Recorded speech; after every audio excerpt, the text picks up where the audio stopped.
പുതിയൊരു വീഡിയോയിലേക്ക് സ്വാഗതം. അങ്ങനെ ഏറെ നാളത്തെ കാത്തിരിപ്പിന് ശേഷം കേരള ബ്ലാസ്റ്റേഴ്സ് പുതിയൊരു സൈനിങ് നടത്തിയിരിക്കുകയാണ്. ഒരു വിദേശ സൈനിങ്ങാണ് ബ്ലാസ്റ്റേഴ്സ് ഇപ്പോൾ നടത്തിയിരിക്കുന്നത്. ഡസൻ ലെഗാറ്റർ എന്ന ഒരു മോണ്ടിനെഗിരിൻ താരത്തിനെയാണ് കേരള ബ്ലാസ്റ്റേഴ്സ് ഇപ്പോൾ സൈൻ ചെയ്തിരിക്കുന്നത്. ബ്ലാസ്റ്റേഴ്സ് ആവട്ടെ ഈ ഒരു കാര്യം ഇപ്പോൾ ഒഫീഷ്യലായിട്ട് അറിയിച്ചിട്ടുമുണ്ട്.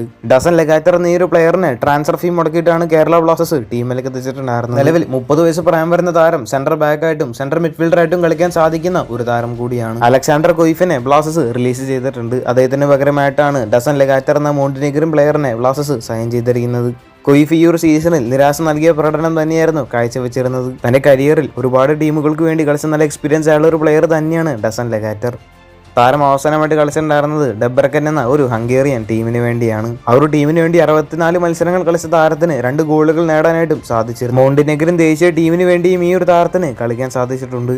എന്തുകൊണ്ടും മികച്ചൊരു താരത്തിനെ തന്നെയാണ് കേരള ബ്ലാസ്റ്റേഴ്സ് ഇപ്പോൾ സൈൻ ചെയ്തിരിക്കുന്നത്. താരം കളിച്ചിട്ടുള്ള മിക്ക മത്സരങ്ങളിലും ഈ ഒരു പ്ലെയറിന് സ്റ്റാർട്ടിംഗ് ഇലവനിൽ തന്നെ അവസരങ്ങൾ ലഭിച്ചിട്ടുമുണ്ട്. ഒരു ഫോറിൻ സെന്റർ ബാക്കിന്റെ സൈനിങ്ങിന് വേണ്ടി കേരള ബ്ലാസ്റ്റേഴ്സ് ആരാധകരെല്ലാം കാത്തിരിക്കുകയായിരുന്നു. എന്നാൽ ഇപ്പോൾ ഡസൻ ലെഗാറ്റർ എന്ന മികച്ചൊരു താരത്തിനെ തന്നെ കേരള ബ്ലാസ്റ്റേഴ്സ് സൈൻ ചെയ്തിട്ടുണ്ട്. ഈ ഒരു സൈനിങ്ങുമായി ബന്ധപ്പെട്ട നിങ്ങളുടെ അഭിപ്രായങ്ങളൊക്കെ താഴെ ഒന്ന് കമന്റ് ചെയ്യുക. കൂടുതൽ ഐഎസ്എല്ലുമായിട്ടും കേരള ബ്ലാസ്റ്റേഴ്സുമായിട്ട് ബന്ധപ്പെട്ട വാർത്തകൾ അറിഞ്ഞായിട്ട് ചാനൽ സബ്സ്ക്രൈബ് ചെയ്യുക. അടുത്തുള്ള ബെല്ലൈക്കൺ ഓൾ ഓപ്ഷൻ എനേബിൾ ചെയ്യാൻ മറക്കരുത്. അടുത്തൊരു വീഡിയോ ആയിട്ട് നമുക്ക് വീണ്ടും കാണാം.